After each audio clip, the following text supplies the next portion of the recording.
Oh,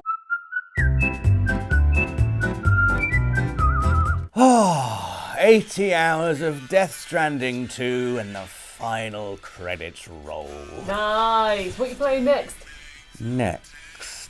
Rosie, Rosie, Rosie, you sweet summer child. Now I've finished Death Stranding 2, the next thing I'm playing is more Death Stranding 2. Much to the delight of that person from last week's Friday feature who commented asking how many more videos can I squeeze Death Stranding 2 into? Yes. There's so much to do here, so many preppers to 5-star, roads to build, zip lines to enjoy, jumps to jump, and tar lakes to coffin board across. You could easily spend 100 hours here after you've seen the end credits. Death Stranding 2 offering you a post-story bonus chapter where the objective is simply do as you please. And it pleases me to play more Death Stranding 2 and to keep putting it in videos. Death Stranding 2 is far from unique in this regard. Often you'll reach the narrative climax of a 100-hour mega RPG and realise the campaign is essentially a beautifully crafted on-ramp for the hardcore post-game challenge, and that you've potentially got another 100 hours of game to enjoy after the credits if you so choose. And I do choose. Here are 7 games you can play for absolutely ages, even after you've finished them. The first game you can play for ages, even after you've finished it, is Blueprints, which won't come as a surprise to anyone who realised everything in the game is connected and the key to proceeding is hidden in those connections. If you've not played Blueprints, the goal is to puzzle your way to room 46, and once you've done that, well done, you've finished the game. Except you haven't. There's post-game content, then there's post-game so gargantuan it dwarfs the game content. Ask the few people who actually properly finished Blueprints, and they'll tell you how the hours they sunk in after the credits rolled easily doubled the amount it took to reach them. Your reward for finishing the game is to go back to the room you were just forced out of by the so-called final cutscene, pick up a sanctum key, and then have an existential crisis as you realise the true enormity of Blueprints. Oh, and that key, it's one of 8. To put this into context, Starfighter Connor has already spent more time post-credits than he did pre-credits in Blueprints and has so far found 3 keys. Once you open the Sanctum rooms, you'll find a sigil puzzle to solve in each based around the geography, history and culture of the fictional society of each region in the world. And then you've got even more mysteries like the throne, or the blue doors, or even the maze. Don't ask us for any more info on those because we haven't got that far yet. Suffice to say, if you think you've finished Blueprints, you probably haven't.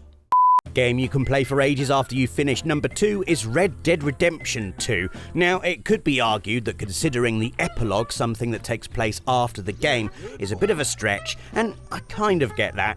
But here's the thing, the credits have rolled on Arthur Morgan's story, that's finished. But there is still a considerable bonus chunk of game left to enjoy. There's comfortably 6 hours of story to go and a generous helping of extra side quests. And if you're trying to see everything the game has to offer, you can expect to spend a heck of a lot more time than that collecting all the bones or hunting all the animal species in New Austin. But if you played the first Red Dead Redemption as much as I did, you're spending time in New Austin simply because you want to. Let's face it, this is John Marston at his happiest, and you never really get that in the first game on account of him either being A, familyless, B, struggling to navigate family relationships following their government-sanctioned kidnapping, or C, filled with bullets. So to be able to wander around a still-standing tumbleweed as a fulfilled rancher is a gift that goes some way to healing the pain the ending of the first game inflicted on our achy-breaky hearts. I'm not sure I will ever be over it. The third game you can play forever, even after you've finished, is Dragon's Dogma 2, although that statement only applies if you're good enough to play after you've finished. That's because if you die, you leave the unmoored world, an alternate version of the main map that's more red and more likely to kill you. You do have to die to get there in the first place, but that's besides the point. The challenge of this Crimson Realm is part of its charm. All its new quests have to be completed with extra monsters and seemingly endless hordes of skeletons, and the hard time limit applied by the ever-encroaching toxic smog only serves to heighten that challenge. It's meant to push you and your pawns harder than ever before. Obviously, if you're a Dragon's Dogma pro, that's brilliant because you're craving something meatier and you've got more time to enjoy the game with that extra grit. And if you're not, like me, then the game extends almost infinitely. Mainly because I'm always dying and having to restart. And that's fine too. After all, Dragon's Dogma 2 has one of the most immersive worlds in video games, so even when you're being pummeled off a cliff by a drake, you can't help but take in the splendour as you fall to your death. Oh, it looks so beautiful. Ah, look, I'm so dead. The fourth game on this list of games you can play for ages even after you've finished them belongs to a series that's notorious for saving its nastiest challenges until after the credits have rolled. Monster Hunter, and its latest entry, Monster Hunter Wilds. Monster Hunter has always been about the thrill of stalking, stabbing, and eventually slicing and turning into hats, boots, and gloves a very big thing. But the size and strength of the monsters never reached their true potential during the campaign. It's almost like the story is a tutorial for what comes after.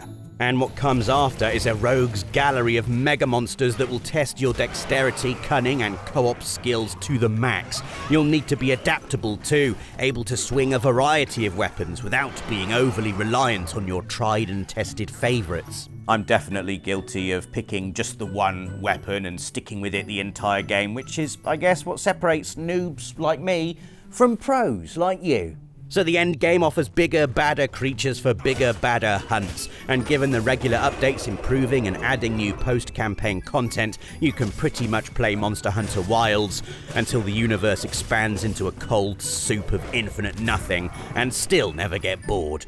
Especially if you take into account all the food cutscenes.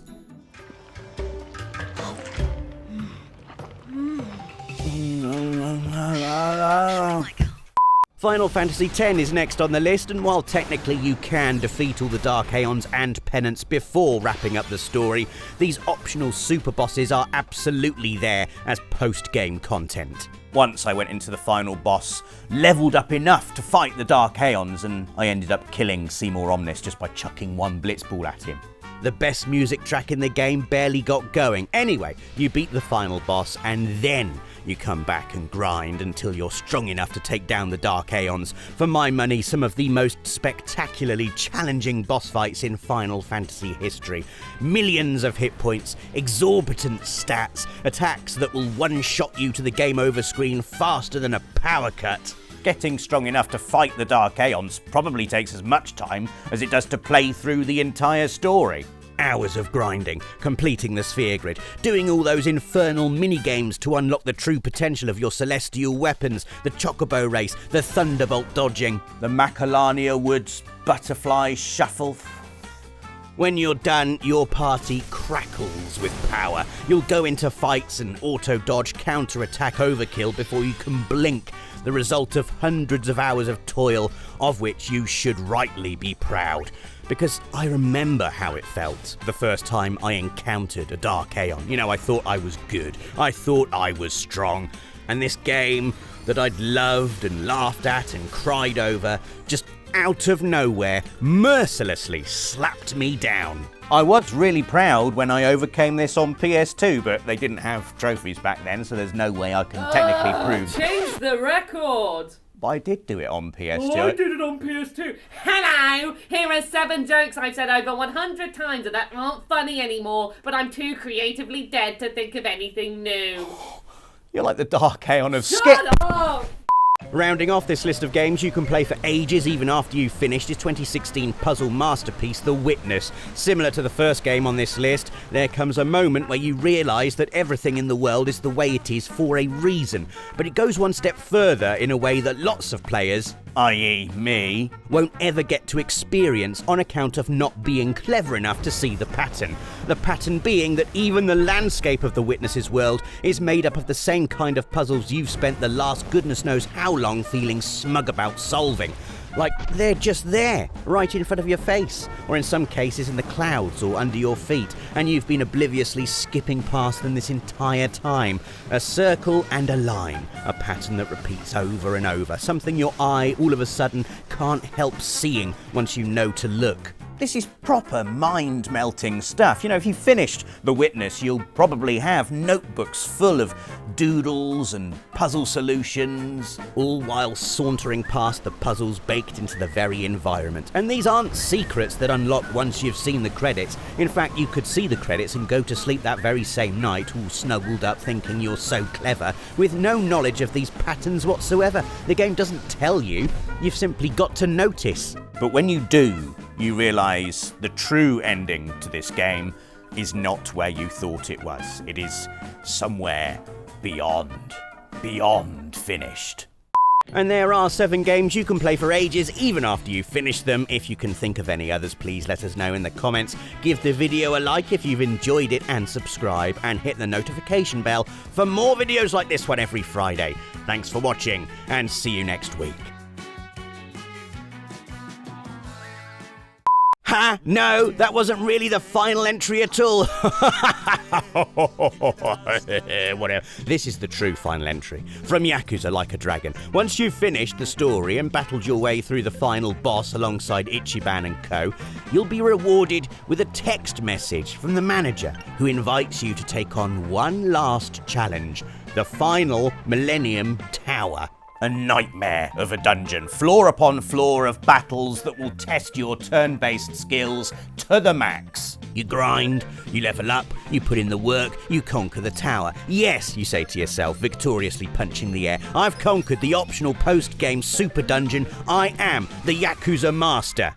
But the game isn't done with you yet. Once you've finished the final Millennium Tower, you receive another text message from the manager inviting you to tackle the true final Millennium Tower. Like the name of a project file export after the 19th round of client feedback, the true final Millennium Tower V4 Final Max is an absolute nightmare. Chock full of level 99 fights, a relentless march of elite level scraps that only true Yakuza masters will ever overcome. I am at this point contractually obligated to mention that Rosie has completed the true final Millennium Tower and has earned the Yakuza Like a Dragon Platinum Trophy. Thank you. You're like the Dark Aeon of Shut Skip. up!